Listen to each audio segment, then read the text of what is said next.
আপনি ভাবতে পেরেছেন? ভাঙড়ে 3000 মুসলিম ছেলের নামে মামলা, আমার নামে 5টা মামলা। আমি সেই দিনকে কোথায় ছিলাম ভাই? আমি ওখানে ছিলাম।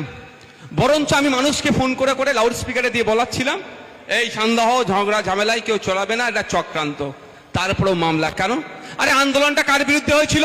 শুভেন্দু অধিকারীর নেতার বিরুদ্ধে, বিজেপির বিরুদ্ধে আন্দোলন। আর বুকটা কার ফাটছে?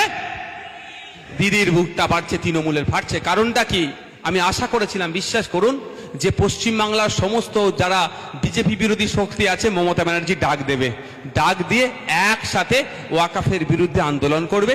পশ্চিমবাংলায় এমন আন্দোলন সংগঠিত হবে যার প্রভাবটা দিল্লিতে গিয়ে পড়বে। কিন্তু দুর্ভাগ্য আমাদের, আমার দুর্ভাগ্য, আমার চিন্তা মানে আমার ভুল চিন্তা ছিল। উল্টে কি দেখলাম?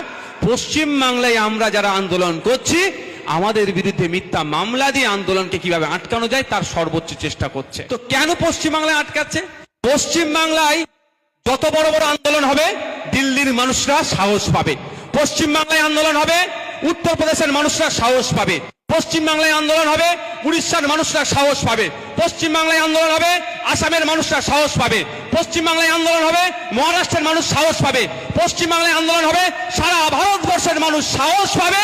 সাহস পেয়ে বিজেপি কোণঠাসা হবে। এটা তো মমতা ব্যানার্জি চায় না। যতই বলুক বিজেপির উনি বিরুদ্ধে, মনে প্রাণে উনি চাই দিল্লিতে বিজেপি থাকুক। যতদিন দিল্লিতে দাদা থাকবে মমতা ব্যানার্জি, ততদিন এখানে সুন্দরভাবে থাকবে। আর দাদা বিপদে বললে দিদি তখন ঠিক ম্যানেজ করে দেবে।